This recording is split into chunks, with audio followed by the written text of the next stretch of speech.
बिस्मिल्लाहिर्रहमानिर्रहीम अस्सलामु अलैकुम। इलेक्ट्रिकल ट्यूटोरियल्स.org के जानिब से सिकंदर हैदर आपकी खिदमत में हाजिर है।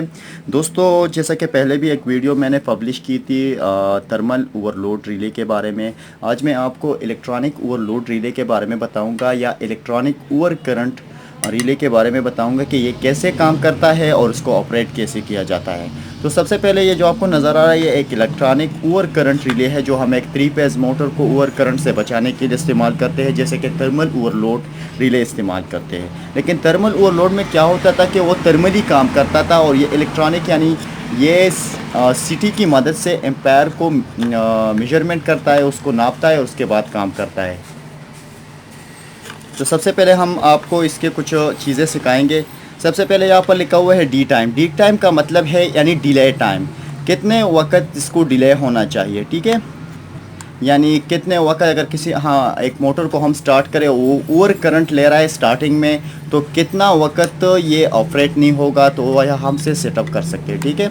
उसके बाद यहाँ पर आता है एम्पायर सेटअप। तो एम्पायर सेटअप ये रिले डिज़ाइन हुआ है 0.5 एम्पायर से लेकर 6.5 एम्पायर तक, और यहाँ से 0.5 एम्पेयर से लेकर 70 एम्पेयर तक भी मिलता है।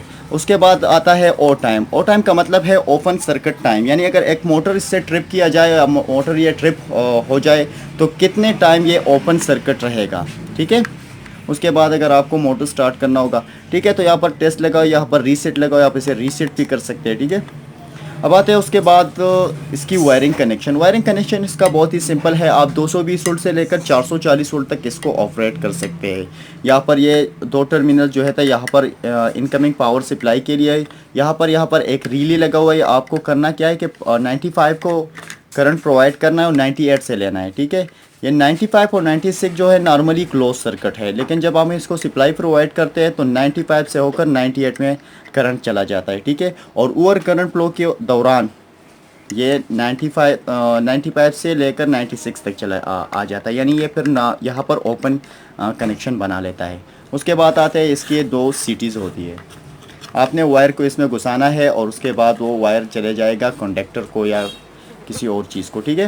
तो इसके साथ ही आज की वीडियो ख़त्म होती है। मज़ीद वीडियो ट्यूटोरियल के लिए हमारे यूट्यूब चैनल को ज़रूर सब्सक्राइब कीजिए। और एक और बात, जिसकी वायरिंग कनेक्शन है ये मैं कंप्लीट आपको एक वीडियो ट्यूटोरियल के ज़रिए समझा दूँगा। अल्लाह हाफ़िज़।